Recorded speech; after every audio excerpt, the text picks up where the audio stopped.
Welcome to History of the Middle East with Dr. Brovkin. We continue today with Fatimid dynasty. Just to remind you, Fatimid dynasty existed for 200 years, from 900, middle of the 900s to the rise of Saladin, who displaced them in 1170 or so.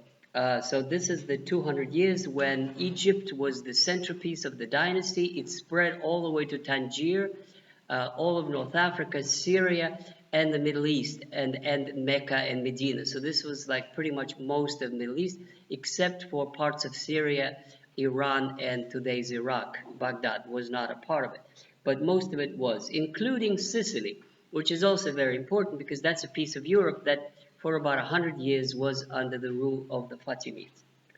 Okay, we also talked about the founder, Caliph Muiz, who built the Red Sea Canal. The remnants of the Red Sea Canal existed all the way into the 19th century, which of course was the source of wealth. Egypt, it has a very important strategic position, being between the Mediterranean Sea and the Red Sea, and there were two defining moments of its geography. One, of course, is the Red Sea Canal that connected it to India and to Africa, and was a source of tremendous wealth. But then the second issue about Egypt's geography that totally defined its nourishment is the Nile. When the Nile behaves the way it does normally, if in the normal course of things, it sort of spreads out in the wet season, and then there's enough water, and then there are good crops. But if there's a drought, then Egypt is pretty much like a desert, and then there is famine. So I actually was in Egypt, and I took a car and I drove from Cairo to Aswan, which is about 800, 900 kilometers down the Nile.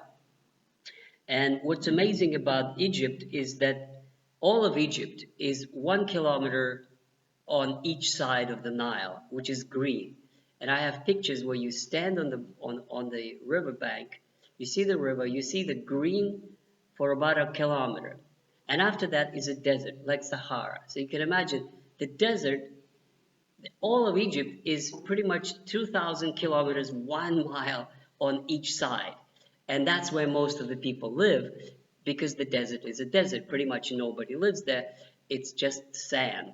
So that's Egypt. It's huge, long river on both sides of it.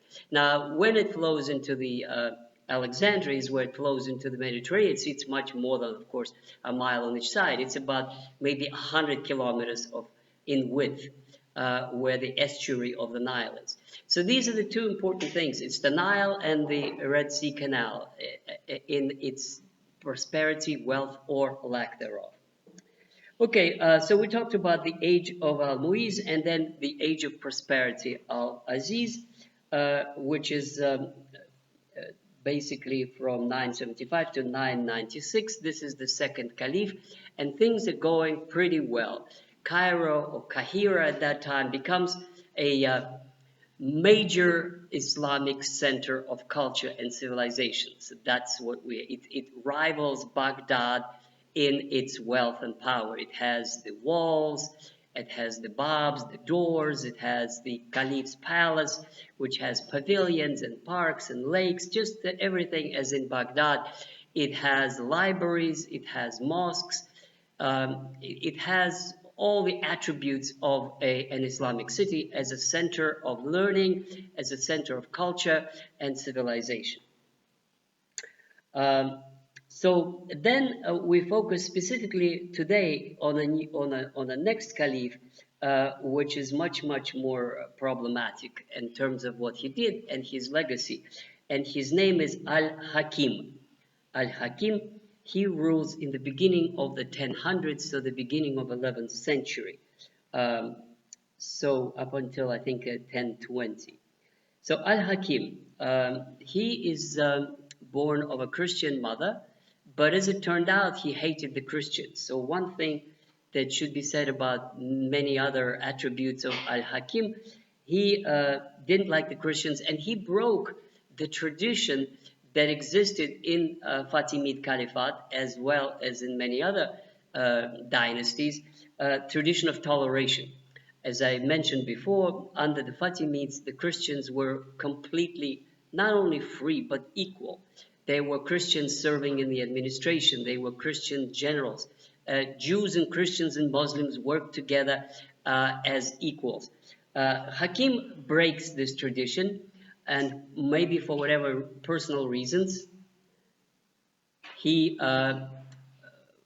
didn't like the Christians. And one of the bad things that he did in 1009 was to destroy the Holy Sepulchre. Holy Sepulchre is the name of a church which is built on the place where Jesus was crucified. And it exists, today it exists two Holy Sepulchre, but that's not the one, the original one. That was the one that was built by the Crusaders when they came to Jerusalem. So this was an insult, of course. To destroy Holy Sepulchre would be equal to if somebody came to Mecca and destroyed the Kaaba. I mean, that would be pretty much hurting most Muslims if somebody ever did something like this.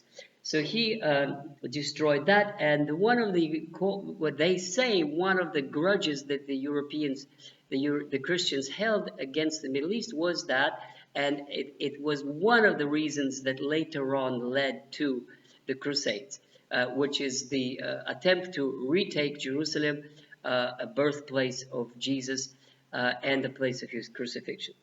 So this is one bad stuff, but that's not the only one. Hakim was a strange man. He had all kinds of peculiar habits that were quite strange. Well, here's a few of them. What would make a list? So mostly is what he didn't like. These lists of things. Didn't like the Christians. He didn't like women, particularly. He banned women from appearing in public places. So women were supposed to stay at home and could not walk out, even shopping, which was of course bad. Women love shopping, and they couldn't go shopping. They couldn't do anything. They had to stay at home, and so that really pissed off a lot of women. And so there was a case where I read that women in Fustat, which is a city north of Cairo, they made an effigy. They made a woman of straw and dressed her as if she was like a real person and put her in the street where he would normally walk by.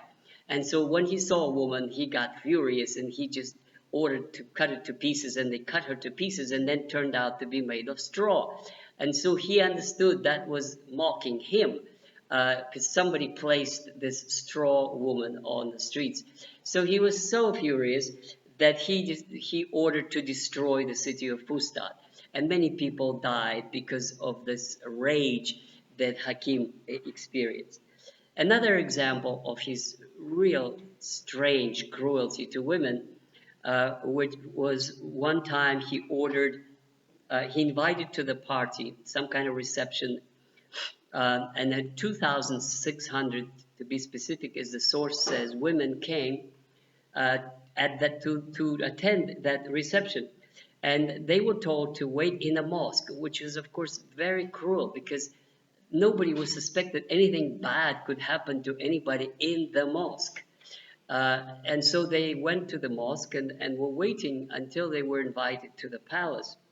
Well, as they were waiting, the masons blocked up and walled up the entrances to the mosque and basically left these women to die in the mosque without air, food, or anything. It was a very painful death, just waiting until you die of exhaustion or lack of food or lack of air.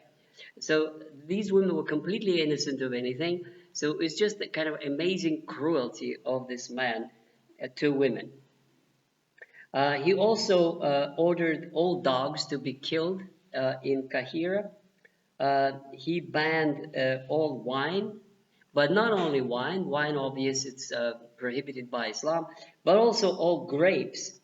and honey and beer and fish if it had scales. So all of these things were banned and not allowed to be sold. Um, so he also was a what is called nocturnal man, which means he liked to be active at night and he slept during the day.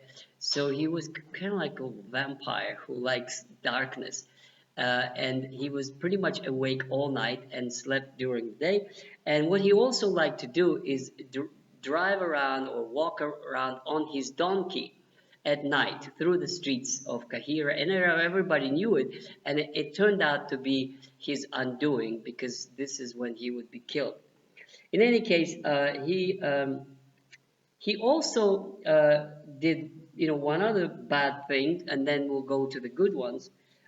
He liked strange entertainment, and the story goes that he would invite people to his palace, and in the palace there would be different pavilions and lakes and water and fountains and all that as usual as in Baghdad. And then he would challenge his guest to jump across a body of water into a little island or a piece of wood for a pretty big amount of money. And so some people would not say no to a caliph, and they would say, okay, I'll jump. And so they would jump, and then instead of the island, it was a hidden spear. And so people would basically jump into a spear, which of course would go through them and their body, and they would be pretty much bleeding to death. And he would laugh. This was his entertainment, to see how a person is cut through by a sharp object such as a spear by jumping onto it and die in pain, and he would be laughing and enjoying himself. So this was a really weird form of entertainment. So the man was really strange, to put it mildly. But at the same time, he did some also remarkable things that were good. He loved literature and poetry. He sponsored philosophers and poets just like many other caliphs did. But even more so, much more so, he ordered the construction of what will turn out to be the biggest library in the world. The library, when he died and his successor took over, counted 100,000 books. So it was absolutely astronomical. There was no other place on earth that had a bigger library than Hakim. Collected knowledge from all over, and it was all in one place. That was called the Library of Cairo. Next to the Library of Cairo, there was a Hall of Science and an observatory and a Islamic school where they studied Islam, of course, and the Shia religion, and also astrology. The Fatimids loved astrology, and astronomy and medicine and mathematics. So it was like a pretty serious university with that kind of a library. Perhaps, probably, wouldn't be exaggeration to say that it probably was the largest scientific center in the world at that time in 1009. So it's absolutely amazing what he did at the same time. Finally, in the last thing that he did, which was also strange and had long-lasting consequences, is that he proclaimed himself divine, and that led to a lot of confusion. And there were some Muslims who believed that he was, and that called to the creation of a sect which exists today, and they're called the Druze. So those of you who have heard that the Druze live today in southern Lebanon and in northern Israel and in southern Syria. So this is the area where the Druze are concentrated, especially in southern Lebanon, northern Israel, and right at the border with Syria. So who are the Druze? Most people don't even know they are an Islamic sect. But the Muslims don't recognize them as being Muslim because they are a kind of a subdivision of Shia, And the Shia don't even think that they're Shia anymore because they are the ones who believe that their Imam is Hakim because he is the founder of that particular sect. So the Druze think they're Muslim, but the Muslims don't think that the Druze are Muslim. But in any case, that's who they are. These are the people who believed that Al-Hakim was divine. Okay, and finally in 1021, on one of those nocturnal night walks, actually rides on his donkey, the little lizard, as he was called, uh, was killed. Nobody knows who ambushed him or who killed him, but his clothes uh, stained with blood were found, so he was definitely killed by some of the people who probably didn't like some of the jokes that he did, and it was their revenge. Um, Finally, I will say a couple words about his son and stop at that because we will continue with the successive reign, which is much more important and crucial for the fate of the Fatimid dynasty. A few words about his son. His son was Zahir. So he started his rule in 1021. 1021, and he was just like his father. He did not like women. He liked to see people suffer. So there was some sort of genetic code that was problematic. And he basically did nothing spectacular to mark his reign as any different from the one of his father. But when we talk about dates, you should always keep in mind the crucial date, and the crucial date is 1099. So this is 1021.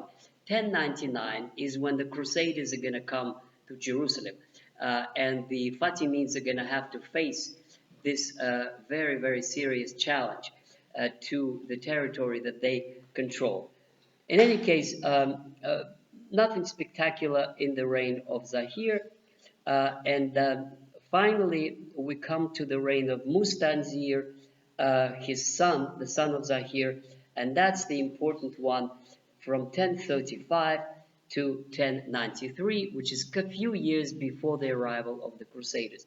We will talk about Mustanzir next, but at this moment we'll take a pause, and I also want to invite everybody to put your likes into the video and to get all of your relatives and friends to subscribe to Middle Eastern History with Dr. Brovkin.